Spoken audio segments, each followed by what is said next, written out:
Hi viewers, welcome to காயத்ரீம் கார்டனம். எப்போவுமே நம்ம பெருவிடை கோழிகளும் அதை சார்ந்து மட்டும்தாங்க பார்த்துட்டு இருந்தோம். என்னோட குட்டி சப்ஸ்கிரைபர் ஒருத்தங்க எனக்கு வீடியோ கால் பண்ணி, ஆன்ட்டி இந்த கலர் சிக்ஸை எப்படி வளர்த்தலாம் எனக்கு கைட் பண்ணுங்கன்னு கேட்டாங்க.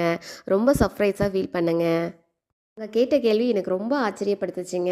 ஆன்ட்டி இதுக்கு தோசை கொடுக்கலாமா, இட்லி கொடுக்கலாமா, ஆன்ட்டி இதை கட்டி வைக்கலாமான்னு கேட்டாங்க.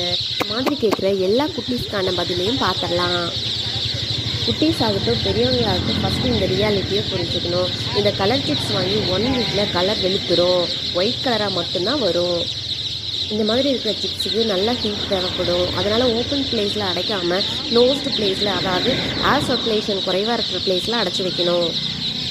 ஃபஸ்ட்டு 20 டேஸ்க்கு ப்ரீ ஸ்டார்டர் தீவனம் கொடுக்கலாம். அடுத்த 20 to 40 டேஸ்க்கு ஸ்டார்டர் தீவனம் கொடுக்கலாம். இது கம்பெனி தீவனம் எல்லா கடைகளிலுமே கிடைக்குது. 40 டேஸ்க்கு மேலே நீங்கள் ஃபினிஷர் தீவனமோ, அது கூட மக்காச்சோளம், கம்பு, கேழ்வரகு, நார்மலாக என்ன போடுவோமோ அந்த தீனி எல்லாமே போடலாம், சாப்பிட்டுக்கும். கோழி குஞ்சுகளுக்கும் கோழிகளுக்கும் தண்ணி வாரத்துக்கு 7 நாள் 7 வகையில் எப்படி விற்கலாங்கிறது ஷார்ட்ஸில் போட்டுருக்கேன், செக் பண்ணி பாருங்கள். நாளும் ஒருத்தவன், நான் உங்கள் காயத்ரி. இன்னும் பேசலாம்.